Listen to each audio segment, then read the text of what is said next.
Hi అండి. ముందుగా అందరికీ ఒక చిన్న రిక్వెస్ట్, ప్లీజ్ సబ్స్క్రైబ్ అయితే చేసుకోండి.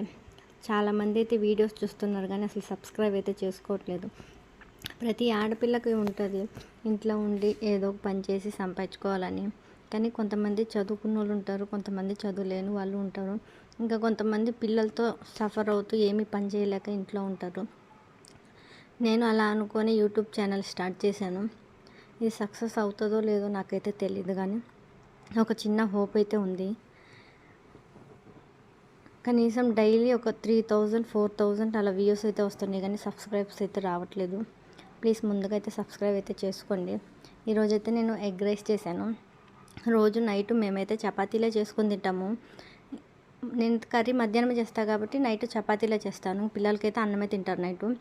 ఈరోజు మధ్యాహ్నం మజ్జిగ చారు చేశాను, టమాటా పచ్చడి చేశాను.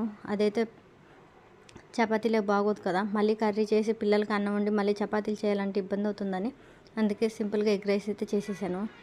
ఫస్ట్ 4 ఎగ్స్ అయితే వేసాను. అవి సరిపోవని మళ్ళీ ఇంకొక ఎగ్ వేసేసి ఫ్రై చేసేసి పక్కన పెట్టేసుకున్నాను. మా పాపకి అయితే ఎగ్ ఎక్కువ ఉండాలి, రైస్ తక్కువ ఉండాలి. చాలా సింపుల్గా ఎగ్ రైస్ అయితే చేసేసాం. చాలా టేస్టీగా ఉంటుంది. మీకు నచ్చితే ఒకసారి ట్రై చేసి చూడండి. Please like and subscribe. Bye అండి.